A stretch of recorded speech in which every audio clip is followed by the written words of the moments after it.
Hello guys, நாம கேட்குற தமிழ் சாங்ஸ்ல சில தமிழ் சாங்ஸ் எல்லாமே நம்ம தமிழ்நாட்டில் உள்ள ஊர்களோட பேர்ல இருந்து ஸ்டார்ட் ஆகும். ஸோ அந்த மாதிரியான 7 சாங்ஸ் என்னது தான் இந்த வீடியோல நம்ம பார்க்க போறோம். இந்த 7 பாட்டுல எது உங்களோட ஃபேவரட் சாங்ன்ட்டு கீழே மறக்காம கமெண்ட் பண்ணுங்க. நம்ம லிஸ்ட்ல 7வது இடத்துல இருக்கிறது தர்மதுரை மூவில வர ஆண்டிப்பட்டி கனவே சாங். ஆண்டிப்பட்டி கனவா தாத்து ஆள் தூக்குதே. அடுத்ததா 6வது இடத்துல இருக்கிறது திண்டுக்கல் சாரதி மூவில வர திண்டுக்கல் சாங்.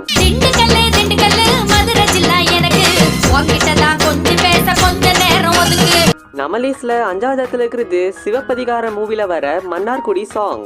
மன்னார்குடி கலகலக்க மதுரை ஜில்லா மணமணக்க ஆண்டிப்பட்டி சிலுசிலுக்க அரசம்பட்டி கமகமக்க. நம்ம லிஸ்ட்ல 4வது இடத்துல இருக்கிறது சுறா மூவில வர தஞ்சாவூர் ஜில்லாக்காரி சாங். தஞ்சாவூர் ஜில்லாக்காரி கச்சேரிக்கு வாயேங்கே. நம்ம லிஸ்ட்ல டாப் 3 3வது இடத்துல இருக்கிறது அழகிய தமிழ் மகன் மூவில வர வளையப்பட்டி தவிலே சாங். வளையப்பட்டி தவில தவில நம்ம லிஸ்ட்ல செகண்ட் பிளேஸா அதே அழகிய தமிழ் மகன் மூவில வர மதுரைக்கு போகாதடி சாங். மதுரைக்கு போகாதடி அங்க மல்லிப்பூ கண்ண வைக்கும். நம்ம லிஸ்ட்ல ஃபர்ஸ்ட் பிளேஸா ஜென்டில்மேன் மூவில வர உசிலம்பட்டி பெண்குட்டி சாங். முசிலம்பட்டி பெண்குட்டி